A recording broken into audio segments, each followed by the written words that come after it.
ব্ৰহ্মাৰে পুত্ৰ ব্ৰহ্মপুত্ৰ ব্ৰহ্মপুত্ৰৰ মাতৃৰ নাম আছিল আমুঘা আৰু আমুঘা আছিল ঋষি শান্তনুৰ পত্নী আমুঘা আছিল বৰ সুন্দৰী তথা সতী লগতে ব্ৰহ্মাৰ ভক্ত শান্তনু আৰু আমুঘাৰ ভক্তিত সন্তুষ্ট হৈ ভগৱান ব্ৰহ্মাই সিদ্ধান্ত ললে যে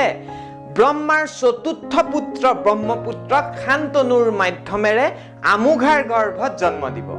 সেই মৰ্মে ব্ৰহ্মপুত্ৰৰ জন্ম হল ঠিক কিন্তু ইমান ডাঙৰ জলৰাশি সদৃশ পুত্ৰক কোট ৰাখিব সেই গতিকে শান্তনু ঋষিয়ে ব্ৰহ্মপুত্ৰক কৈলাশ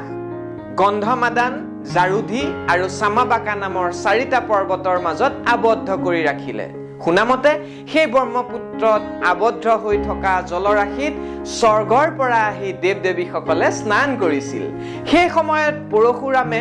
সেই একেটা সময়ত পৰশুৰামেও মাতৃহত্যাৰ পাপ মোচনৰ বাবে বিভিন্ন স্থানত গৈ স্নান কৰি ফুৰিছিল পৰশুৰামৰ পিতৃ জমদগ্নিৰ উপদেশ মতে সেইবাৰ পৰশুৰামে স্নান কৰে সেই ব্ৰহ্মপুত্ৰৰ জলৰাশিত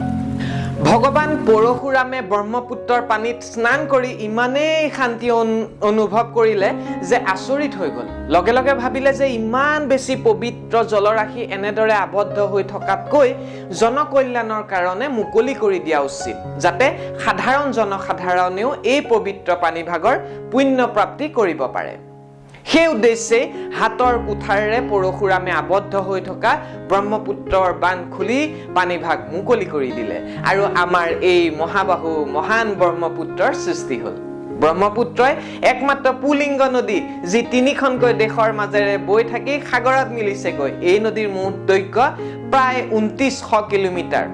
আজি এই ৱাটাৰ ডে উপলক্ষে বনোৱা ভিডিঅ'টো লগতে কালিকা পুৰাণৰ আখ্যানটো কেনেকুৱা পালে জনাবচোন